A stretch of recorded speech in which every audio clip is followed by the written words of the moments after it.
maybe one targeted at Kubon. Mokatte hasn't been that impactful in the jungle lately. Makler and Libik haven't really done that well in the lane together, so I think taking out those two key members of Meteor Makers can really get you in the right direction.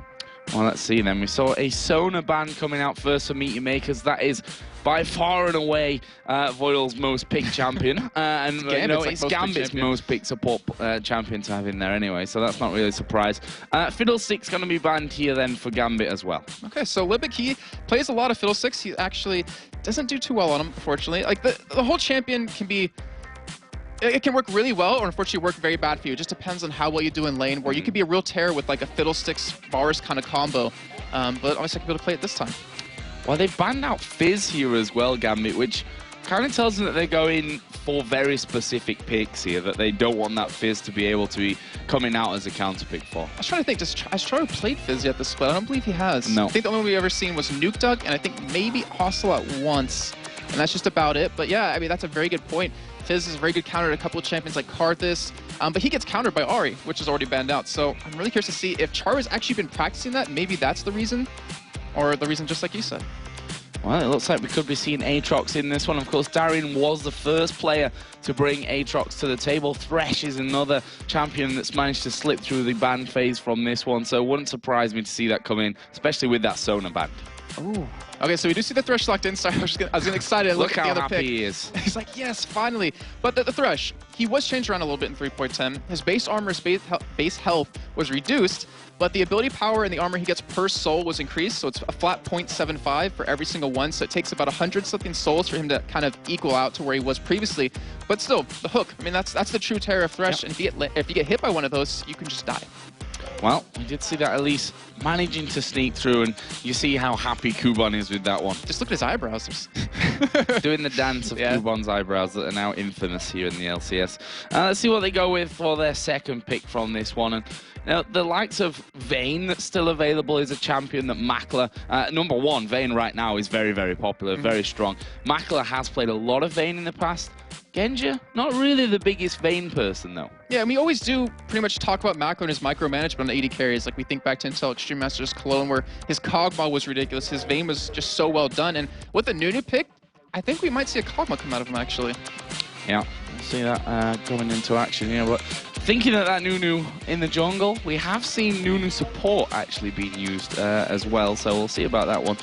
For Gambit, then, already got Thresh in there, of course, and things really wide open for where they want to go with the picks. I'm curious if Kha'Zix might get picked up. I mean, obviously he was changed a little bit in 3.9, but he's still a really strong champion, and we've seen Alex do it previously, just how well he has played it.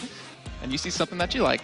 Well, I wanted Shyvana, but I wouldn't be too unhappy if we get to see Diamond on Lee Sin here. That would be nice. The Twisted Fate being picked up and locked in there by Alexic. Obviously, Twisted Fate himself had those changes as well, no longer having that global passive that he had, giving that gold out to everyone, but gaining more of it himself on most occasions, I think we could say. But it's the whole pick a card thing that's really changed for him. Yeah, because you used to be able to just kind of cycle through your cards, wait till that timer counts down, then lock your card in and wait for that timer to go down. It gave you a really long period of time to throw that card, but now it's been shortened quite a bit, so you're forced to really commit to it or just kind of back away. But on the other side, you see some pretty much instant locks coming in. Yeah, Kassadin. Yeah. No problem there for Czaru. Once that Twisted Fate comes in, he's like, we're going to pick that one straight up here and have that Kassadin in there. Are they going to be going for Twitch? Makler is currently hovering over that one. Let's see if that will be the choice for them to... I think in Nunu in the jungle, as I said, we have seen Nunu in support role recently, so could end up being that support Nunu, but I'm tempted to say that Libik's probably going to go somewhere like Zyra. Yeah, and the thing is, his Zyra was so strong back in Intel Extreme Singapore when we kind of first saw them come to life in terms of a big event, but he's 2-10 on Zyra right now. And that's, unfortunately, it's not a great score. It's not a bad champion to pick up, and it gives you that opportunity to kind of catch someone followed up with Cocoon, and it gives Twitch the ability to really get strong in lane, but there's still like Nami available. She kind of disappeared. People aren't playing her anymore, which is a really strong combo with Twitch, since you have Twitch you can throw at a slow, then Nami can follow up with a pretty easy bubble, not to mention her E. I mean, it's really hard to kind of escape from that. But I'm imagining that we're going to see lane swaps actually come in. Maybe Genja and Voidle will go up against Czaru in that middle lane, because Twisted Fate's going to have a really tough time. Well, let's see then what Gambit going to finish off here. AD carrying top laner, we're thinking, to be picked up here by the Russians and one Estonian. We should mention once again here, obviously, Voidle is going to be, well, locking in Yorick here for Darien, and a misfortune. Okay, so we saw Yorick just last game with the NIP. It didn't work out terribly. Didn't work out too well, though. I mean, he was in lane. He was able to stay in lane. A little bit behind in terms of CS, and the game kind of snowballed pretty much out of the laning phase. It wasn't even his fault for that one. But it's a strong pick. I mean, a lot of people synergize him with like an AD carry, like a really hyper AD carry like Vayne or Kog'Maw or something like that. But it also works really well on AP carries like a Karthus, someone who can kind of spam abilities. So there's always that potential to have it on Twisted Fate. But Genja Misfortune, that was his go-to champion back in the spring split. Why not pick it up again? Well, Meat Makers have finished off their lineup here with the Janna pick, which wasn't really expecting the Janna to come out there, not in Libik's top 3 pick champion. So obviously something that they've been working on here from this one. Yeah, and they actually all picked their own champions in this game. Yeah. Which is a little bit weird because usually you pick champions that you want for other people. But yeah, so the Janna, it was picked up actually it was picked up by and rated, I think, was the first one to really play it here in Europe back in week number 1. And obviously the shield gives you that extra AD in lane, not to mention the disengage, which is really helpful when a Twitch doesn't really have an escape besides that stealth, but that's immediately countered by Lee Sin. Well, we're going to be seeing the Meat Makers in desperate need for a victory against Gambit, and well, it's against Gambit. It's not a team that you, when you look through the fixture list, I don't think Gambit's the one you put a tick next to expecting to have the best chances of picking up those 3 points, especially since the fact that Gambit have done this boot camp. And I think that's the real interesting factor in this one, that we've not really seen Gambit do this before in terms of in the LCS here. Obviously, they used to do it all the time, which is what, in my opinion, was part of what made them so very, very strong coming into other tournaments. Another thing that made them so strong is that Diamond used to play Lee Sin, and now he's playing him again, and I'm really excited about that. And the thing I'm looking forward to most is this is like the time. Has all that work paid off? Like, are we going to see an extremely strong Gambit or a meh Gambit kind of thing where they have to make big plays happen? Like, they could possibly fall out of or not be in these playoffs, and they don't come out big right now. It's going to be really tough. It's good. Good to see Meat Makers are, in fact, supporting ninjas in pajamas coming in. All 5 of them got NIP logos coming into this game. So that's an interesting choice for them. And we'll see how that really helps them coming into this game. But certainly an uphill struggle is this entire Super weekend for them. But if there's a time to shine, it's now. Yeah, and I mean, just like I said before, the momentum that you get into those playoffs and all this hard work, like everything they've worked for practically 2 years now, not qualifying the first time for the spring split, then finally qualifying in the summer. Like, you have to come up with something. Like, you have to dig deep down to really show everyone that you wanted to be here and you deserve to be here. So here we go then, into game Gambit versus Meat Makers, game 3 of our Super Week 9. And, of course, we have 8 games coming up today, so still plenty of League of Legends action coming your way, so don't leave your house. That's basically what you need to do right now. And there's a head-to-head result, of course. 3-0. Gambit won all 3 encounters so far. Meat Makers, as I said, it's going to be tough. Jason, walk us through level 1. Well, if anything, I would imagine be on Gambit's side. You have the quick initiate out of Lee Sin. You also have that hook landing, then the gold card to follow up. But as we're seeing right now, I mean, Gambit just want to get some wards down. They want to know where Mokatte is going. Since it's a Nunu, he's very prone to counter jungling you. And against a Lee Sin, it's going to be a little hard for him to kind of do that against a Doran's Bladed Lee Sin, which we have to point out as well. But there's always that possibility if he can steal something away that it really keeps Diamond behind. And Lee Sin's not a champion that you really want to fall behind with. And then we also see a Doran shield start for Czaru, which is becoming a lot more popular lately. Obviously, you can eat a lot more harass in that lane, and you also get that extra regen. And it's actually a very strong item. A lot of people don't really pick it up. So, bit of a quiet start after that initial ward going down there from Gambit on the top side. There's a couple down on the bottom side of the map as Voidle and Genja actually holding on, and Makler's going to face check right into the middle of them. There's the Ignite going down. Barrier already used by Makler. He flashes over the wall, and, well, he's used both of his summoners right just like that. Yeah, and right now, Diamond's like, I'm looking at that bottom lane for a free kill, but they're actually going for an invade here. They're trying to keep this blue off of Mokatte, and this would be a terrible start. He needs to be able to secure this. He does obviously have smite and have his consume, but they're trying to go for a steal here. They're trying to assume that he's not going to smite it. And they've got 2 men guarding their own blue buff here as well. This could be very, very interesting. That ward will stay up there. Stun card pulled. Libik gonna get stunned up there, but he will flash as well over the top of the wall. And, well, this bottom lane have got no escapes left now. Yeah, it's not a good start at all. I mean, we've talked about earlier in the season how Meat Makers, when they get put behind, they kind of stay behind. They don't know how to recover from that, and this is exactly what Gambit is doing to them. And not to mention Makler, just like with no summoners, you're so prone to being ganked, especially by a Lee Sin, who started at blue, so he's going to be coming down bottom. And Voidle here causing all kinds of harassment over towards Mokatte, and he's going to see that being nommed down.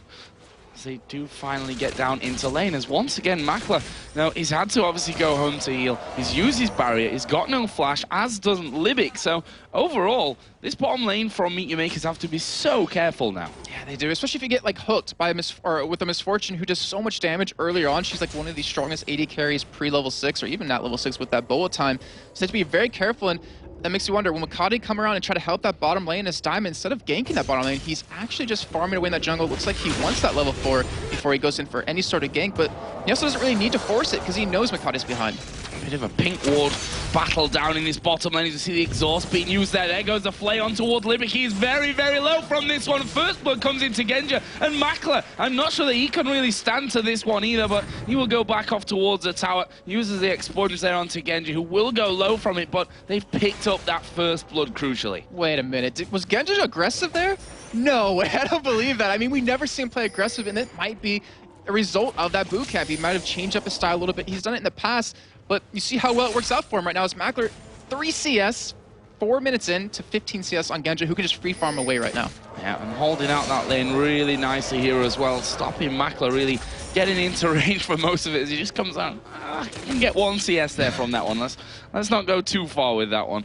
But Voidle doing a great job in terms of positioning here, you have to say, from that first kill. Oh yeah, I mean, he's been doing a fantastic job. Diamond coming around the top lane though to go for a gank on a Kubon. He's actually going to be stuck here, but he will have that flash. Yeah, Repel coming in from that one. The Q will land. Wow, and Kubon flashing behind the tower there. He thought that Diamond was going to follow in. And that might just be nerves right there. And that's really unfortunate because if you're going to flash, you got to make sure they're committing something as well. Maybe get him under that turret, but Mokatte, he's sticking around in Gambit. They're trying to go for a kill here. Oh, they've landed the kill into Emil once again. Kubon going to go down from this, but Mokatte is now chasing in. He's got the ignite on towards Diamond. Can he get away from this one? There is a smite going down on towards the minions, but he will go down, and that's the buffs transferred back over to Mokatte. And that was a fantastic try by Diamond right there. He popped his Iron Will just to smite it away to get some extra spell vamp in there, but he also uses W on himself instead of to Darien to kind of escape right there. But either way, good turnaround. Mokatte now, who was behind earlier on because of that blue buff harass, is now caught up with that double buffs. He's going to have a refresh on it, and this would be a really big nuisance to deal with.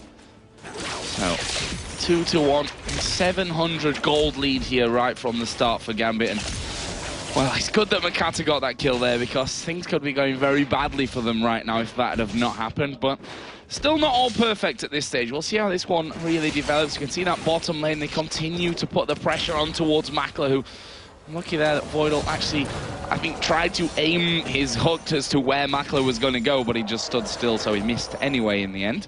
But if you look at the levels there, obviously Genja got the advantage from that one, and he's done a very Genja-like thing of picking up triple Doran's Blade. So it's a little, well, it's unusual overall, but not really unusual for him, just like you're saying.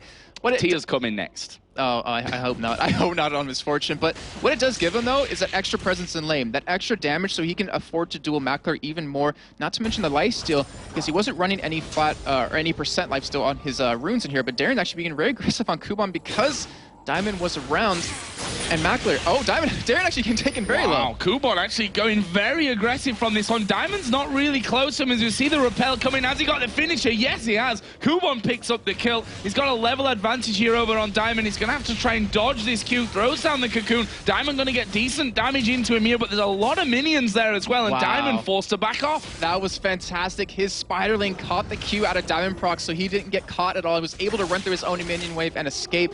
Great job by him. As you could tell, I was surprised he went in for that.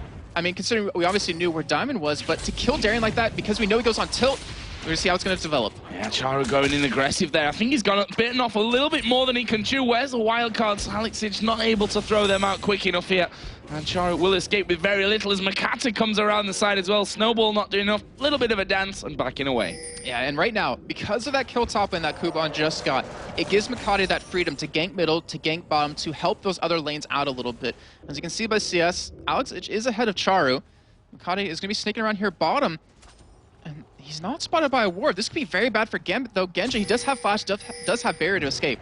Wondering where the wards are overall here, as Voidle going to take a lot of damage, and they're going to go straight in on towards him. Can they finish off? Czaru has teleported in as well. There's the knock-up. Makler will secure a kill. Genja trying to put some damage back onto him, but those 4 men from MYM are unchallenged, really. There's no one there from Gambit to really do anything about it. And another perfectly settled kill, and again we see that teleport being called into play. Yeah, I was just about to mention that. I mean, I wanted to see what kind of Czaru are we going to see this game in terms of that teleport. And as you can tell, with the Cassin, he wants to be around the map. Well, I mean, he's already a Cassin. He can already get around the map extremely quickly, but with the teleport, with that assist under his belt, it's going to help him get his item build going a little bit quicker. And I think his Cassin can really start to get strong very quickly. He's got that tier in there as well, which he picked up on his last trip home. See, in that top lane, what was going pretty well for Darien up there, it had that presence from Kubon to come in there. They managed to get that 1 kill. Kubon really not scared of fighting in there at the top, and that's what we saw. A little bit of miscommunication, I think, because Darien pushed up that lane while Diamond was in the tri-bush, but then Diamond went into MYM's jungle, and it was all a little bit strange from Gambit's side of things. I think there was some communication problems with how that fight went down, but it leaves us either way. Gambit still having a gold lead, Meet Your Makers ahead in kills. All right, now it could be a lot worse for Meet Your Makers, but luckily they picked up those 3 kills, and I was looking over the past couple of games, and Gambit versus Meet Your Makers in terms of dragons, where Gambit's gotten 9, and Meet Your Makers only been limited to 3. And we've seen earlier today just how impactful getting dragons over and over can be for SK, who got 5 or 6 in their first game of the day, then EG, who got quite a few in their game just previously versus NIP. And right now, Meet Your Makers, like, that's the next big step for them. Can they maybe gank bottom lane or gank middle and then get that pressure on that dragon? Yeah, Alex has had plenty of time to be farming himself up, and obviously his passive now works in his favor. Obviously, it doesn't work towards his team anymore, but he's going to be gaining more gold from that overall. So we'll see how he really develops. He spent a lot of time in that lane just constantly farming things up, as we see Nunu headed towards his top lane, and he's going to be spotted there. And that's one of the problems, almost free vision that you can get out there from Warwick. But look at that damage coming out from Yorick, not Warwick. We've not seen him for a while. But you see the damage there once again from Kubon. Darien has to be so careful. Yeah, Kubon's running his patented 14 magic pen earlier on, which is going to help since Darien is actually using a very aggressive rune page where he has 13 flat armor pen, 5 flat magic pen, and then 8% of both. So he wants to go in for damage. He wants to make an impact, but Kubon, he's just able to turn that aggression around right onto him. So I just saw his recall being cancelled there in that top lane. Bottom lane gone a little bit quiet after what was a hectic start. That first blood going over to Gambit. However, we have to point out that Genja still has a big CS lead over Makler. Yes, he does. And he has 1,500 gold in his pockets to spend right now. And, you know, to me, the bottom lane is a really crucial point how this game's going to go, but it's all, to me, about Mokatte. Because in the past, he's been more of a aggressive jungler in terms of he likes to gank a lot, but he's never reactive. Like, he never counter ganks too often. And right now he's trying to set up for it, but Diamond's nowhere near there. He's at that bottom lane. He's trying to gank there.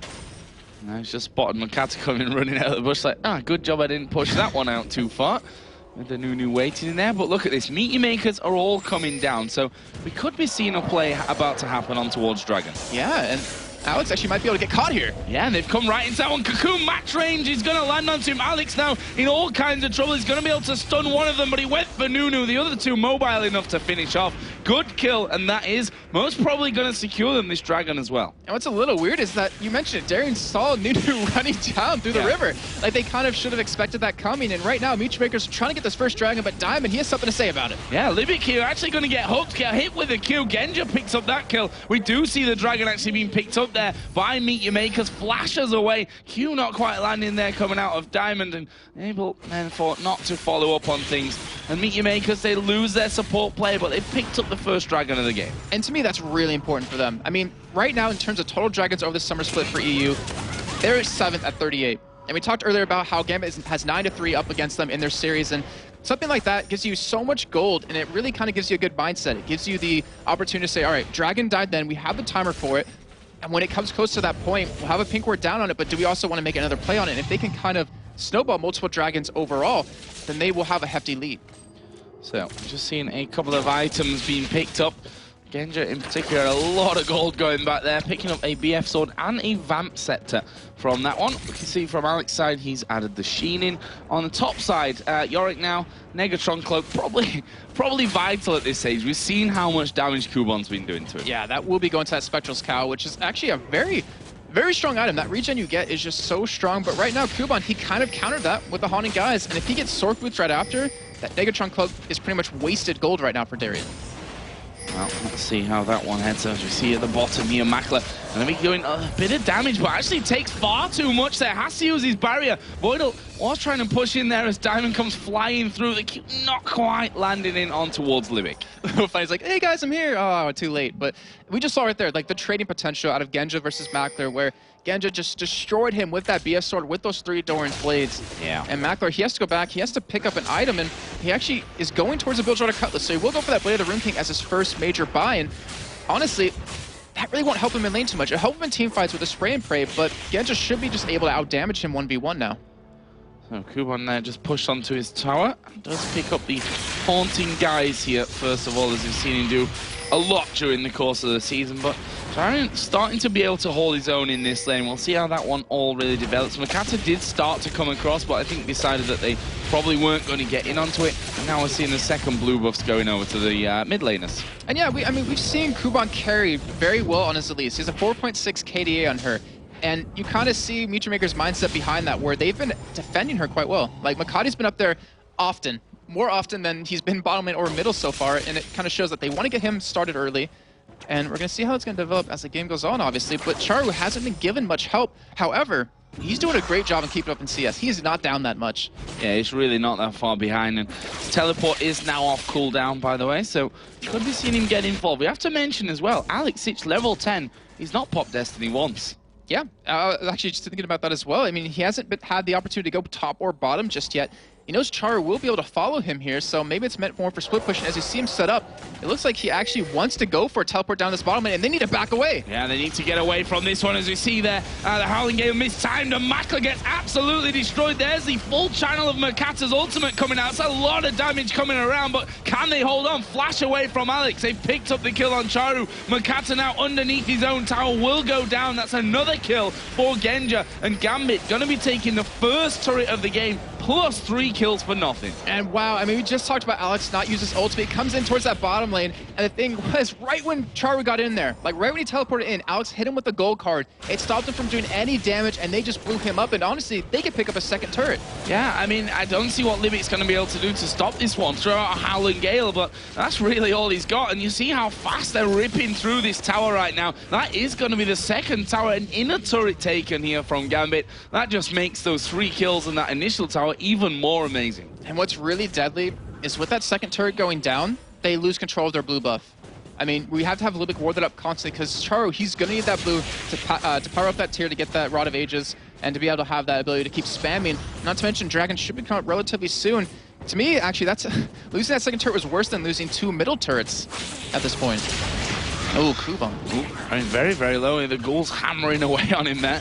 Probably shouldn't die to them at this stage, but still going lower than he maybe bargained for going up there against Darien, who right now is pretty strong. He's started, as I said before, to really be able to hold his own once again. Not quite getting the cancel on the recall there that Kubon was so in desperate need of. Genja getting himself the red buff. He's now got that Bloodthirster finished up after picking up another kill down in that last engagement. And look at his CS now. It's up to 50. Yeah, that's... well, the lead's up to 50. Yeah, he's got 130 overall. You knew what I mean. Yeah, exactly. And oh, we see Czaru getting caught. Yeah, getting the hook in there, but have they got the damage? Rift walk away there from Czaru. Nice shield coming out as well, just to really negate that tower damage coming in. But Diamonds come from the back, kicks Czaru through. He's going to follow in from this one. Needs to be careful as the Howling Gale comes around. But Gambit, in the process, managed to pick up that middle outer turret. But they're not done here, Meteor Makers. They're going to go aggressive. Are they going to be able to catch onto Voidle? There is the repel. Voidle going super low from this one. He's shielded himself, burning from the ignite. Not sure that he's actually going to go down there at the back. No, he's managed to live through it. I believe that Howling Gale that came out of Genja, actually, yes, it did. It stopped Diamond from queuing into Mokatte, which would have been a guaranteed kill. Fantastic job by Libik, but you just see Meteor Makers, they're kind of losing control in Gambit. They're taking advantage of that. They realize that, and this chaos that they're kind of putting down, where they, 4-man gank bottom, then push 2 turrets down, then just group up middle, push that turret down. It's catching Meteor Makers off guard, where Kubon, he's being forced to middle to help out, and he's falling behind in CS in his lane. So let's have a look at some recent purchases. Spirit Visage added in there for Darien, which means Kubon's probably not going to be able to kill him anymore. Yeah. The Aegis also added in there for Diamond's Lee Sin. That was before that last fight. Also, the Needlessly Large Rod picked up from Alexich as well. Yeah, so it looks like he either will go his Lich Bane. As you see, Kubon might get caught here. It does dodge the hook, so he'll be fine. But he might go for the Death Cap, he might go for Zonia's, or go for that Lich Bane. But this is the big point. 17.5 minutes in. Dragon is up. Meteor Makers cannot afford to let this go. But I'm not sure they can even teamfight right now. They need to be able to catch someone with that Cocoon, followed up with the entire CC chain or damage chain, and hopefully be able to kill Gambit. But right now, they're like, all right, well, we'll just 3-man push middle. And right now, Meteor Makers isn't in position to stop this. They're so incredibly out of position to stop anything like this happening. We can see their Diamond just off to the side, just being basically a human wall, trying to stop Meteor Makers pushing through. He's actually going to take a lot of damage here, but they've took the turret. Hook has landed in on towards Kubon. This could be very bad for MYM. All going very low. Libik's going to die here at the backside. Voidle actually picking up that one. And while they lost 1 man, honestly, that could have been a lot worse than just a 1 man. But Gambit are pushing towards the inhib turret. I mean, they are just punishing Meteor Makers left and right. They realize that they're all grouped up with Dragon. Why not push that turret? And then MYM, unfortunately, getting caught. Libik being the one to die right there. They're going to lose that inhibitor turret. They should be able to lose their inhibitor here. And Gambit, they have a strong lead. 8,000 gold, 18.5 minutes in. There's going to be a bit of damage coming out now. Hook has actually landed onto Czaru here. He's going to go very low, force a Rift walk away. Kubon will have to repel, but he can't go anywhere. He's going to come straight back down on top of them. Wildcard's actually finishing him off, and that's another kill, plus the inhib. And that came from really nothing. They were both teams were dragging it. That was all positional play that's just got Gambit those bunch of kills, the inner and the inhib turret, plus the inhibitor itself. And because of all the gold they've been able to farm, because of their CS lead, because of their levels, because of how strong they are with these 8 kills, they can afford to do that. Like, Meteor Makers doesn't have a lot of wave clear. They have to pop everything they can to potentially kill 1 person, but who will that be on Gambit? But now Czaru's teleported in behind. I don't think no, there's no way he's going to steal. He's going to try to go in for a kill here. Oh, that wasn't meant to happen. So we'll get that one fixed here, hopefully, in a couple of seconds. There we go, all fixed, easy peasy. As we do get back, there wasn't quite that Dragon Steel coming out there. A little bit too slow on to react to that one as Czaru going to put a bit of a burst of damage down here. And now Gambit, they're going to have to try and defend off from this, but it looks like Meteor Makers have decided, you know what, we're just going to back away, no real problem. And right now, with the lineup that Gambit has, with that inhibitor being down middle for Meteor Makers, Baron is a very likely possibility. And one thing about Gambit with Baron, every time they've gotten first Baron, they've won the game in the summer split. So that's a very dangerous thing to let Gambit kind of pick up. Not to mention, they have the least amount of Barons taken at 10. So that kind of shows if they go for Baron, it's just to win the game. They don't necessarily need it all the time, but that might be the next move for them. Yeah, with the Oracles coming in there as well. I've seen them. Manamune actually finished off here by Darien as well. And now Alexich is coming up towards that top lane to join him. Go for a kill on Kubon, who's he's a spider after all. He'll be able to get away. Lovely Cocoon comes around onto Darien. That pretty much stops all of that happening. Or does it? Alexich really getting close in there as well. They're going to try and have this turret away. As Diamond comes around, Mokatte and Libik, are going to be waiting off towards the side. There's the Sonic Wave hitting, but will he follow through from this one?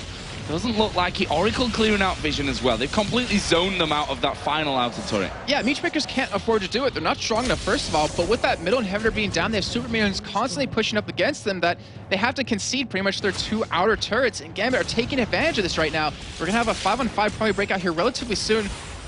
And who's it going to come out of? I mean, Meteor Makers, do they want to go for a stand here? Like, do they want to kind of lock this one down? As they do catch Genja. Yeah, they catch Genja. They're going to try and explode him, which they've managed to do. There's the shutdown coming in, but the rest of Gambit going to get involved. Czaru's going to die. Mokatte's going down as well. Looks like Gambit are going to try and keep following through from this one. There's a flash. Destiny going to be coming out here from Alexich. Where's he coming? Right inside the base. Stun onto Libik. Wildcards will come through. Darien gets that one, but now Alex having to run. Kubon putting down good damage. Makler comes in to get that kill, but he's going to pay the price as well. That will be an ace coming out from Gambit. They're going to try and finish it right here. Wow, I mean, they easily can. They have a long death timer on Meteor Makers. They have super minions here, and this looks like it will be the game, definitely. And Gambit with a very quick win, 21.5 minutes. We talked about their boot camp. How well has it worked? And we're seeing it right now, Joe. Well, it seems to have done wonders for them, that's for sure, as that first Nexus turret does go down. They're not going to be able to finish off just here right now as Meteor Makers do spawn in. We're only 20 minutes in, we shouldn't forget that. The spawn times aren't massively long at this stage of things, but we saw there what Gambit are doing. They're ahead, so they're pushing towers. Meteor Makers either give them up or they fight, and they can't win fights. You've just seen that right there. What do they do here? They need to hold on somehow, and that's going to be really difficult to do against Gambit, where they lose so many objectives. They have pretty much no income at this point. Obviously, they have lanes to farm up, but the problem is Libik, he needs like an Oracle. He needs to be able to clear out all that vision in their jungle so they can get those camps. They need to, well, they can't afford to stop Baron because Gambit can just kind of walk away, but they need that farm. They need Czaru to maybe pick up a kill or two just to kind of get him going a little bit quicker. And then with that, like, they have the potential to burst someone down. Alex doesn't have a Zhonya, so you can burst him. As you saw, Genja is easily burstable if you do land a cocoon onto him. And as long as Meteor Makers can target them down one by one, then they should have that potential. But they need to hold on. They need to hold on like 5 to 10 minutes at least. Well, we've seen some pretty big items being picked up recently. That locket now being completed as Alex going to get in here on towards Makler, who is invisible, but he's not going to be invisible for very long here. Alex just blindly following there up the lane, and now the rest of Gambit coming in here. Makler looks like he's going to be a very dead rat. We'll actually use the Blade of the Ruin King there on towards Alex, but that won't help him out. Genja gets the kill. And that's all due to the lack of vision that Meteor Makers has. They don't know exactly where anyone is, and to be honest, that was kind of maybe a desperation move by Makler, because Alex's ultimate is now up. Like, it was almost up when they started fighting. Czaru's out of position right now, and Gambit, yeah, they can. They're going to try and win this one. Czaru is going to be forced to recall from this. Obviously, that second Nexus is all that really stops Gambit walking in there right now. It's already down to less than half as the kick comes in. Kubon going to be knocked back. There's a hook onto Czaru. He's going to surely die as well. Alex picks up that one, and they can just finish the game right here. They don't need the kills. They're going to pick up the second Nexus turret. The inhibitor has just spawned right behind them, which will stop them finishing the game right there. But they should be able to turn around. There's still 30 seconds here on Czaru. Meteor Makers, like, they can't hold on. Like, they have 5 members of Gambit up. You still Czaru down for 20 seconds. There's nothing they can do. Yeah, they're going to push straight in for this one. Hook not going to land, but it doesn't matter. Gambit going to walk through, finish off the Nexus, and take down Meteor Makers in 24 very, very quick minutes there. That was an absolute annihilation from Gambit. That was a win, a very convincing win for Gambit. And we talked about earlier in the boot camp, how well has it worked out? I think we saw right there, it's worked out phenomenally for them. They pretty much had Meteor Makers written down to a T. They knew exactly what to do against them, completely counter them. But now Meteor Makers, what do? They're still in 8th place. There still is that possibility of them getting into the playoffs, but the chances are very slim. Yeah, they are incredibly slim. I think words almost fail to describe how much Meteor Makers need a turnaround here from this one. They have to win all 4 games if they're to have a chance, and even that isn't controlled by them. Obviously, the 4 wins are controlled thoroughly by them, but actually, even if they do that, they're not guaranteed to be able to land a place, so it depends on other results. So, you know, we questioned which Gambit is going to turn up here in Super Week. Is it going to be the Gambit that we used to see after boot camps that would come into a final day of a tournament and just destroy everyone? Seems like that was the team that turned up. One thing I kind of question is they have the ability to keep that going. I mean, we see in the past, like in one day where they'll do a stomp win, and the next game they'll get stomped kind of thing, or also, you know, from day to day, but it looks like they want to get playoffs. Like, they set their mind to it with those 10 days of boot camp or 15 days of boot camp, and they're trying to go for it. And after that game, they have that opportunity to. Yeah, I mean, it's hard to really break down that one because things did go very quickly from Gambit. I mean, we saw that first blood down at the bottom. There was a lot of zoning going out. The CS difference at the end was about 30, and it was pretty much 30 the entire game. Like, even at the very start when Genja had 15 with that first blood, and Makler only had 3 or 4 CS, and that's pretty much just how it continued through that one. We saw Darien on Yorick, went low, died even once up there in the top to Kubon, but played a very, what's the way to describe this one? He kind of chugged along through the game. Nothing super spectacular from him. Well, the thing is, with that death, he didn't let Kubon snowball on him. He didn't let him get the extra kills, the farm. He stayed ahead of him farm. He kept him in lane, kept him pushed out of lane sometimes when he went to go do Dragon. So in the end, I mean, that's all he needed to do, and it worked out for them. And this is the 11th game now where Baron hasn't been taken, and Gambit now have 3 of them. That just shows how aggressive they play. We've seen a lot of teams get an advantage and not push it, not use it to their advantage, or not, you know, kind of make something happen off of it. But Gambit did this game. Well, the big thing we saw there, just that positional play around Dragon was really what made a massive swing for Gambit's favor there. But we're going to head over to Quick Shot to break down the game. Thank you very much, guys. Unfortunately, I'm alone for this very short analysis segment. a game that was very one-sided. I think from the absolute get-go, Meet Your Makers, they were trying to find a way into the game, but simply put, Gambit outclassed them. I mean, at 3.5, 4 minutes on the clock, you've seen Genja and Voidle going very, very aggressive in the bottom lane. Jason was so surprised. He's like, what on earth is happening? And it was pretty good play. We also seen a very aggressive tower dive with Diamondprox back on Lee Sin, a champion that it's been great to see him being picked up and played again. The one thing that did stand out for me was a very, very big gank down in the bottom lane.